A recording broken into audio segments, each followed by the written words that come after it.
Monday Night Football's giant showdown between Patrick Mahomes and Jalen Hurts for Chiefs versus Eagles.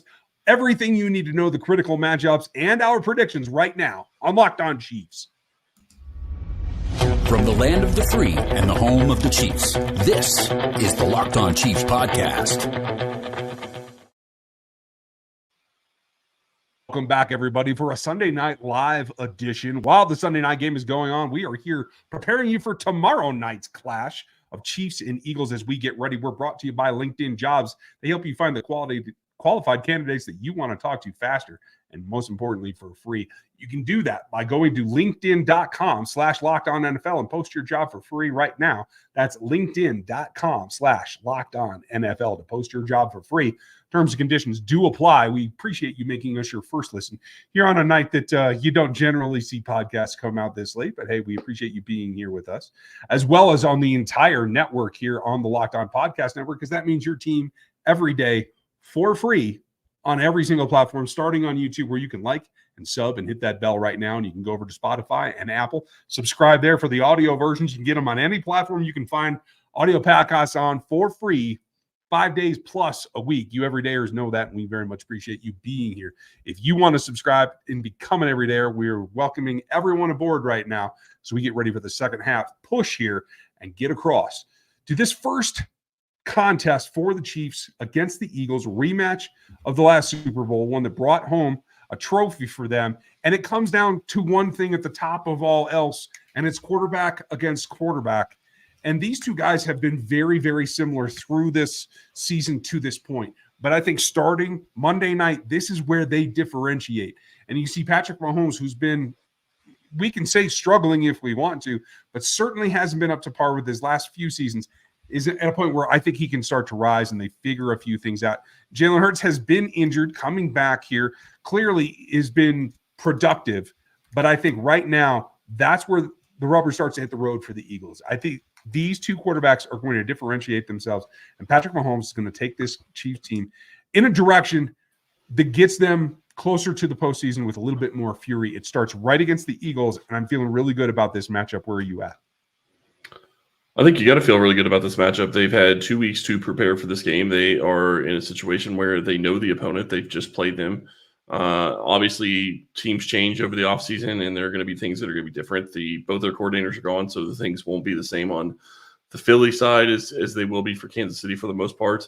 But I think you got to feel good about this game. They don't have Dallas Goedert, which I think is going to be a loss for them. So we'll see how that goes. Yeah, Dallas Goedert, I mean, critical moves at times. This is an offense that I think could use him, but we've heard all this hubbub about how they move the ball, what they do in short yardage situations. I'm sure we'll call it by all of its given names here as we get down in the show. Coming up later, we are going to talk about the keys and the predictions. And one of those is going to be a specific situational key that they have to do to get this win. We're also going to cover matchups. But for now, we're going to focus right now on this quarterback matchup. The Chiefs' defense has been elevated this whole season. You have two primary targets. Without Goddard, you have A.J. Brown and you have Devontae Smith. I think this plays into where the Chiefs want to go with it because Devontae is Devontae. Good releases, good acceleration, has good change of direction, but I wouldn't call it elite. All of those things could also be said for Trent McDuffie, who's been playing drastically better in season 2 than he did in season 1, and he was very good in season 1. Knowing that you're going to get a lot of inside nickel type matchups there out of the slot, I feel good about what that puts it at. We heard people talk about L'Jarius Sneed. He's going to draw the big matchup against A.J. Brown. It's going to be physicality on physicality. Now, in terms of just physical presence, and I do believe by weight and height, A.J. Brown wins all three of those categories. But the scrappiness that L'Jarius Sneed brings to his job, I think is what balances this scale. And I'm comfortable with that being the prime matchup. A.J. is going to get some catches, but I don't feel like this is a situation where that matchup has to be dictated to either a bracket or some kind of specialized coverage. I think the Chiefs can afford to let L'Jarius Sneed match up on with him and make Jalen Hurts go somewhere else. Do you see it the same way? I agree with you, but I will say that I know you and I disagree on this part of it. And one thing that they talked about is, and I think it was Spagnuolo that talked about this specifically, and they said that As far as he's concerned, he's okay with him going and getting some penalties early on, setting the tone, setting the ability to get after the wide receivers. And I think that's important. And I do think that that's actually what they really need to do. I don't really care whether or not he gets a couple of penalties in the first couple of series, because to me, that's setting the tone, that's setting where you are with the players and how you feel about going against those players. And then you're in a situation where, while it may not be advantageous to let them have a couple of extra penalties, you're probably not going to allow touchdowns on the first couple of drives just because of the way the defense has been playing in general. So set the tone early, get aggressive, and use that to your advantage. Yeah, I agree. And for me, it's about getting yourself in position so that you have the leverage against Jalen Hurts. That's what it comes down to, whether it's on the ground, but particularly in the air, so that you have the leverage to kind of steer. I don't think you'll be able to straight out dictate where he can put the ball, but I think there's going to be matchup advantages at other places that you're going to have to try to force him to. Does A.J. Brown get a bracket? That's going to be, I think, the big question. I don't think he needs it, but certainly within the realm of possibility, and that does afford you the advantage of pushing him off of Brown. Here's what I would say, though. I would bracket him, and the reason I would bracket him is because if you can shut him down, the receiving options are a lot more limited. And I don't mean just because you're taking away Brown. I'm talking about the fact that if you can shut A.J. Brown down for the most part, keep him under 60 yards receiving for the night, even if he gets a touchdown, you got to feel great about that, I think. And look at what they were able to do to Justin Jefferson. But really where I'm going with that is, if you take away Brown, they have Devontae Smith, but then who's their next weapon? Dallas Goedert's not playing in this game. So now you're in a situation where you're going to be looking at their third and fourth wide receivers who aren't that good. I'm not saying they can't play, but they're not the guys that are going to go for 100, 150 yards against you. And this defense can handle those guys. So to me, I bracket A.J. Brown, take him away, and force him to beat you with other players. Yeah, I think that makes a lot of sense. Now, how are they going to get that done? What are the critical matchups? Back and forth on both sides of the ball. We're going to get to that next and coming up later. Our keys to getting this done, goals, keys, whatever you want to call them, and our predictions. But we thank you guys for being here for Locked On Chiefs and getting started with us. We are going to be live post-game tomorrow night, so don't miss that one. Obviously, we'll be time determined based on the ball game, but you will hear from Matt and Derek as well in our normal post-game live. We appreciate you very much. But those coming up right after a message from our pals. And LinkedIn is really the thing that you want to do, because whether you're looking for help right now in game planning, Andy Reid might be doing that. You never know how many offensive quality assistants they're going to be. Whether you are looking to do media for it like we do, there's always somebody that can help you. You need the qualified candidates to have a candidate pool you can choose from that's right for your business, whether it's large or small, but particularly when it's small like ours are. It helps to have that confidence in what you're getting.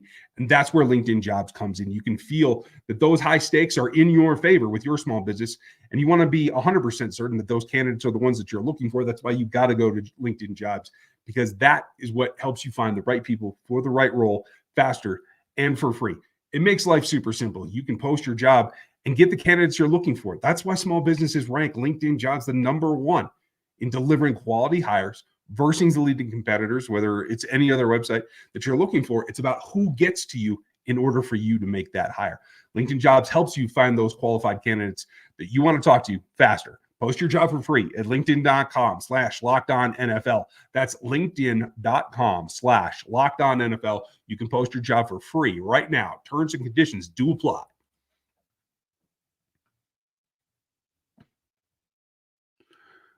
My terms and conditions are this. And as we take a look right now at the critical pieces of the matchups for this ball game on Monday Night Football, thank you all for being on the Locked On Podcast Network. Make sure you like and sub and hit the bell on YouTube, and join us by subbing on Spotify and Apple.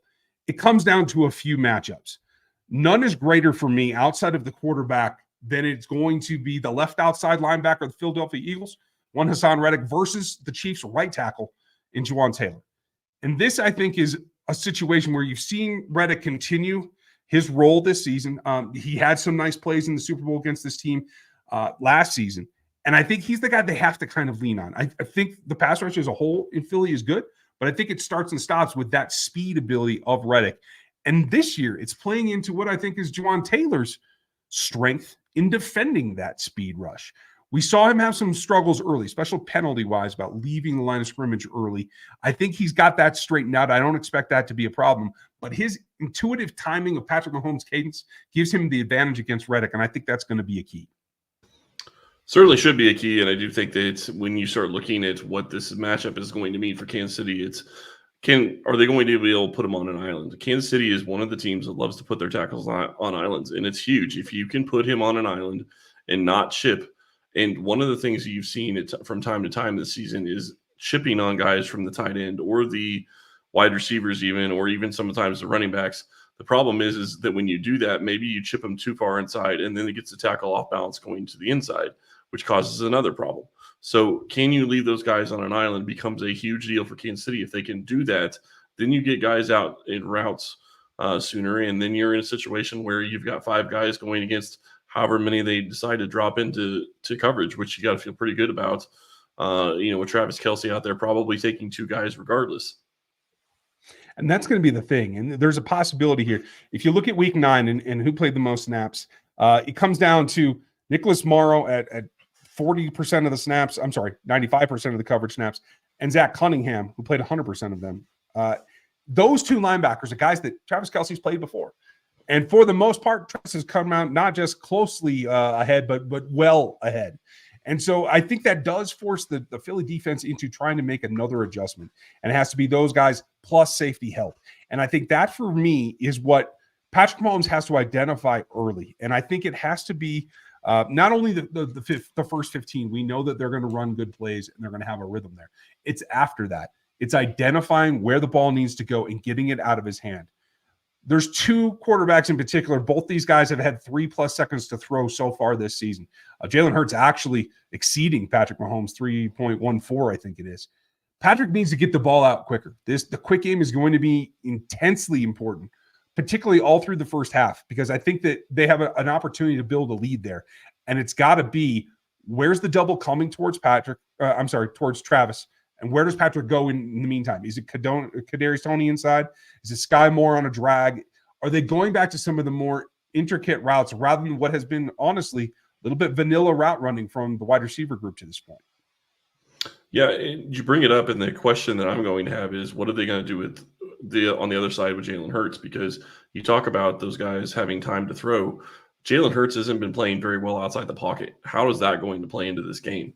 If they can get him off his mark, if Chris Jones can crash the pocket, if they can get interior pressure, that is actually really going to help Kansas City, because he's not throwing the ball near as well this season as he has in the past. Now, I'm not saying that can't change. Obviously, if he has a good game in that regard, it changes things. But so far this season, he hasn't really been as crisp outside the pocket. And so if you can get him off his mark, that will change how you attack him on defense. When you look at the offensive side and you look at Mahomes, you look at the wide receivers that he's going to be having, he may end up having another guy that he hasn't had in weeks, in Richie James. It's possible Richie James is back for this game. They activated him to the active roster. So it's possible they're going to bring him up for this game. We'll see. Reed said, I believe on Friday or Saturday, they didn't think they were going to bring him up, but they did activate him. So now we're sitting in a situation where maybe he's going to play in this game. Yeah, and I think that gives a lift to the return game possibly. I think it gives you another guy that can run some various routes, which allows you to, I think, move Sky Moore and Rashee Rice in particular around. The question's going to be Kadarius Toney. We heard Andy Reid also speak about keeping him so that he can survive the entire season. That was the point Andy was making. And I don't know, despite this being probably now with what we've seen with both the Bills and the Bengals, Joe Burrow is out for the season at this point. The stretch schedule here doesn't look as daunting as it previously did. This could be the highlight of the second half, the most difficult matchup they have. And so for me, that tells me it should be all engines ahead for Kadarius Toney. And that should be the matchup that plays off of whatever coverage you get for Travis Kelce. The question is going to be, is Andy ready to pull that trigger? That's a great question. And I think that it's going to be we're going to find out a lot about the Chiefs in this game. And I don't mean that because it is the kickoff of the second half of the season. I think it's it's the second half of the season also, but you're going up against probably the best team in the NFL. Now, they're not the best defense in the NFL. There is going to be a big difference there. Their defense is not as good as they were last year, but their offense is playing just as well. They have the best record right now. The NFC is not the AFC, so that's also something you take into consideration. But Kansas City on paper should be able to play very well against this Philadelphia defense. Again, they're not the same defense that they were last year, and I do think that matters. The other big question you have to wonder is, what are they going to do to try to slow down a guy like Jalen Carter? Carter has been a guy that's been on a tear in the middle of the defensive line for Philadelphia. What is Kansas City going to do? Putting one guy on Carter has not worked out for most teams. Not saying that they can't do it, but it hasn't been working out very well for most teams that have tried it so far this year. And then that's going to be the question with this interior three is how they choose to play, because I agree, so much potential there. What can it do against an elite interior trio? I want to see what Jalen Carter brings and how they choose to address it, because wherever that double team moves around the front, I think is going to be key. It's also going to be a key for the Kansas City Chiefs and how they attack their front. We're going to talk about that as well as our predictions coming up here in just a minute. But have some special news for you. Not only do you want to sub to this channel on YouTube as well as Spotify and Audible and all the other Locked On shows, maybe you want to check out the Eagles show this week, but we have our first ever 24/7 streaming service right now. Locked On Sports Today is the name of the channel. It's here on YouTube. You can watch it 24/7 for all of the network contributions to this NFL, all of our national shows for every league. You can go to Locked On Sports Today right now, like and subscribe and hit that. Every national sports for 24/7 streaming on one channel. Go check that out.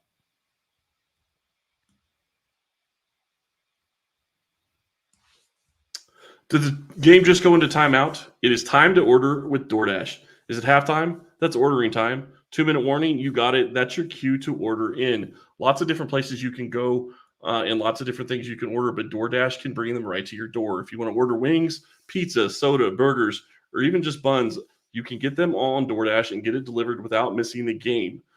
Get up to 50% off, up to a $10 value when you spend $15 or more on your first order when you download the DoorDash app and enter code LOCKED23.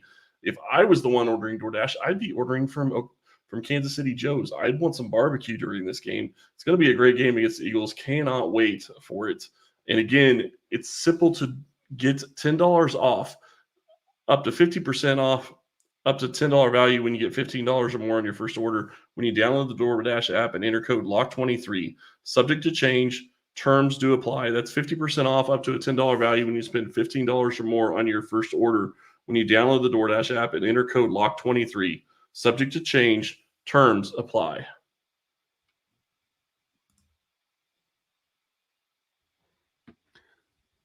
So when I take a look, thank you all again for your subscription and being here on a special Sunday live stream. While there's Sunday night football going on, we have Monday night dead in our sights. This is what this week is about for the Kansas City Chiefs as well as the Philadelphia Eagles.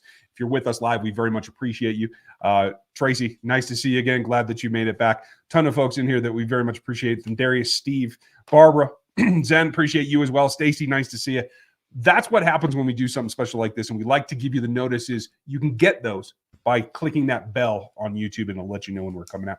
If you want that much more, go check out the text line. It's 816-357-8781, and you can get into our instant updates, converse back and forth with us, and we might even throw something good on the show if we have those conversations there via text. It's a lot more direct, and we're really looking to add a lot of folks to that. We appreciate you guys checking it out. Now, when it comes down to the keys here, we talked about some of the critical matchups. But the number one thing for me to beating this Philadelphia team comes down to this. It's got to be 3rd and 6. This defense has been great. We'll talk about pressure and everything else that has to happen.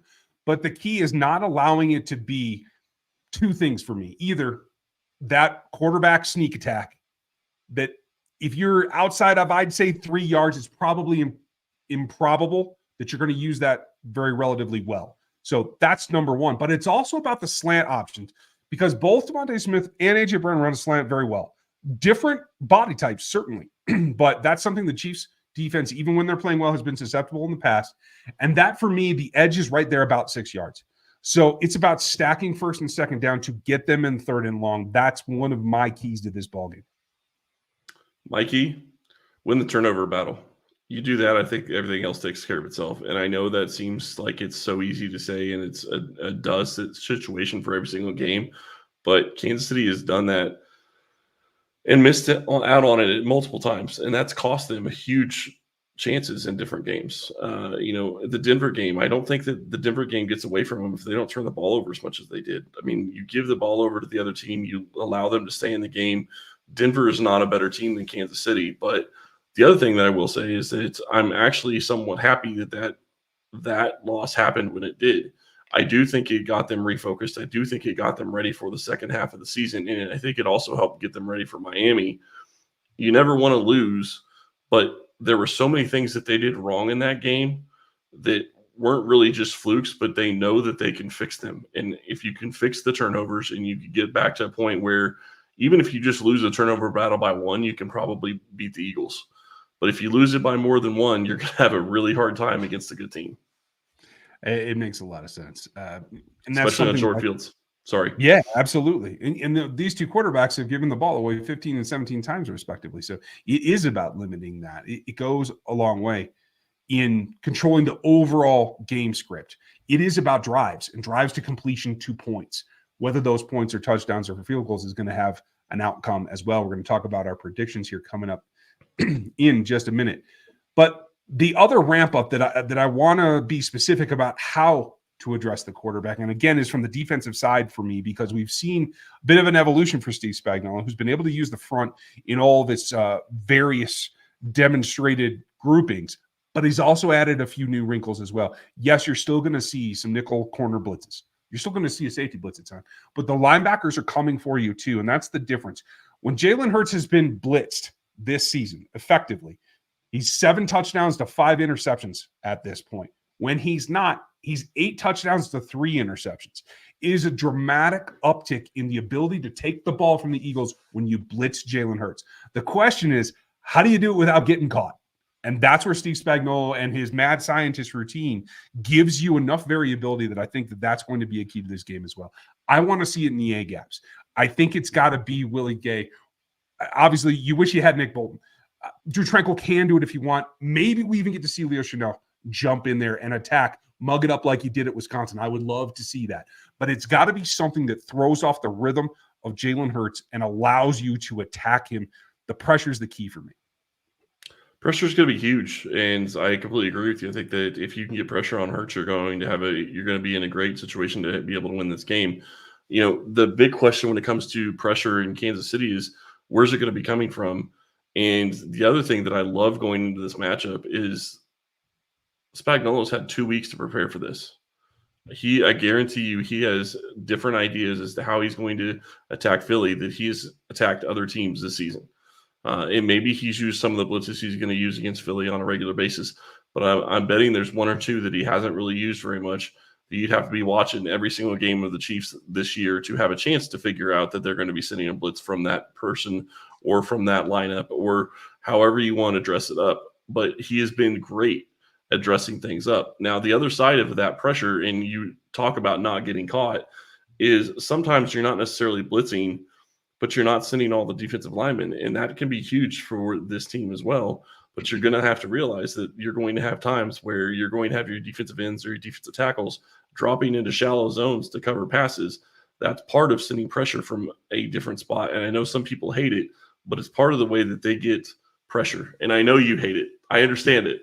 Oh, but it drives me nuts. I understand it drives you nuts, but it's also how they get pressure at times. True. They overload different sides. You're absolutely right. And that variability does win in the end. I do believe that. Just makes me cringe a little bit, but that's okay. Yeah, and I'm not saying you got to use it a lot. I'm just saying that it's something that he's done, and he's done it enough to show that it is going to cause some pressure. It may not get home every time, and you may get burnt by it once or twice. But it's a variability that they have to plan, that the offense has to plan for, and the defense is going to use to get pressure. Yeah. And in the end, what can you do to take Philly out of what Philly is? The short yardage game, being able to just dump the ball willingly. I think the running backs are going to play a key as well, but I'm more comfortable this year with the linebacker coverage and the ability for the safeties to come down and still get to the wings so you don't give up the edge in the run game as often. So I feel pretty good about that. The question is going to be what does Hurts himself do? I know that there's a knee injury and folks are concerned about him coming back from it. Looks like the brace is off. But 100%, I don't think we're going to see that. The question is going to be just how much can he do? And if you keep him in the longer third down situations like I was talking about, I think you're going to be better off for it. So that said, the way that I see this game coming down, my prediction for Monday Night Football is that the Chiefs are going to have to come from behind in this game. I think it's going to be a little bit more up and down for the Chiefs roller coaster, as we've seen this season, than it is for the Philadelphia Eagles. I'd love it if they could build a first half lead, but I do think that the Eagles are going to take the lead at some point during this ball game, and it's going to end with the Chiefs coming back. I see this as a very tight ball game, and one about maybe 3 plays turn it. Could it be turnovers? It certainly could. Could it be getting a big play to Kadarius Toney, or say Rashee Rice actually fulfills some of his potential on the outside? I think that could be a key as well. I see the Chiefs winning this at home 28-27, but it's going to be a roller coaster. So you think that they're going to allow the most points that they've had this season on defense against the Philadelphia Eagles? I could see it. I'm not saying that I don't think it's possible. I do think it's possible. I don't know if it's probable. I do think that this defense is going to be coming into this game, and I think the defense, and one of the things, if you watched any of the stuff that the Chiefs put out and any of the players that actually talked, they were pissed off they allowed 35 points last time. This game is going to mean something to them in a very big way because they want to make sure they're not going to have allowing them to get 35 points, even 20. I don't even think they're going to want to allow them to get 24, 25, 27 points, whatever. This defense is going to be going after a very low-scoring game from the Philadelphia Eagles, and it's going to be because they're going to be aggressive. Is it possible they get beat a couple of times over the top and that changes things? Yes, it is. To me, I think Kansas City wins this game. I just think that Andy Reid is so good out of a bye. I think Mahomes has been working with Andy Reid trying to figure out how they're going to get through the offensive issues, and one of the things that they can address on the offensive side isn't anything that really has anything to do with the wide receivers near as much as it is Mahomes. He's missed some guys at times. Mm-hmm. And I'm not trying to be overly critical of him, but my point is that if he cleans that part of it up, it changes things for everybody else. And that's something he can work on by himself. And I guarantee you he's watching the film over the bye week. So I'm looking at this game. I'm thinking Kansas City wins. I'm going to say 27-21. Okay. So I have it a 1-point game. You have it a 7. It was a 3-point game in Super Bowl 57. So this 57.5 Super Bowl, we'll see what happens. Matt coined that term, I think. So you guys, Matt 6, but yeah. We're gonna have a good time with it, and we are gonna be live post game, folks. So don't miss that. I see some of you putting your predictions in the chat as well. We'd love to hear from you. Put it in the regular comments. As once we're live, that will be available on replay, and we'd like to track that in the comments section. While you're in there, give it a thumbs up if you would. We appreciate that. And if you're not a subscriber yet, get in there and get with the rest of the Locked On Podcast Network, because everybody does this for every team all the time.